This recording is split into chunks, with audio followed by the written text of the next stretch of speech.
তুমি তে যাও গাই গাড়িতে পচা সুদা গাড়ি যাম না তুমি যাও শোনা রাখ করে না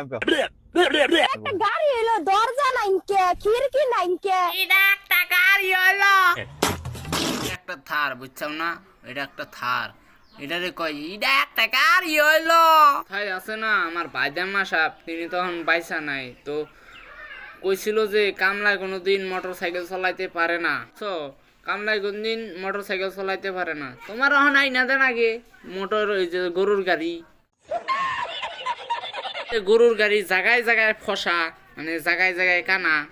তুমি গরুর গাড়ি উড়াবার দিয়ে থারে উঠছ উড়া হেরা কইতাছ দরজা নাই জানলা নাই কাম কর তুমি বাড়তে থেকে পাসু না হাতুন নিয়ে দরজাটা কাটা না ওই যে গাড়ির আইলে বলে খালি গরুর গাড়ি দরকার পড়বো বুঝছ কি যেটা তুমি চর নাই বংশধরের বোধে নাই সেইটাতে তুমি চলার চাও না বলক বানাই কোনো কন্টেন্ট নাই কিছু না কাপুল পরক এই বাংলাদেশের বাতাস আসামে লাগে যেটা ঝামেলা হয়েছে এই যে দুইটা আছে না জামাই বউ এই যে ভিডিও বানার পারে গো হাগুর জায়গা বানান নাকি লেট্রিন বানান নাকি কতটা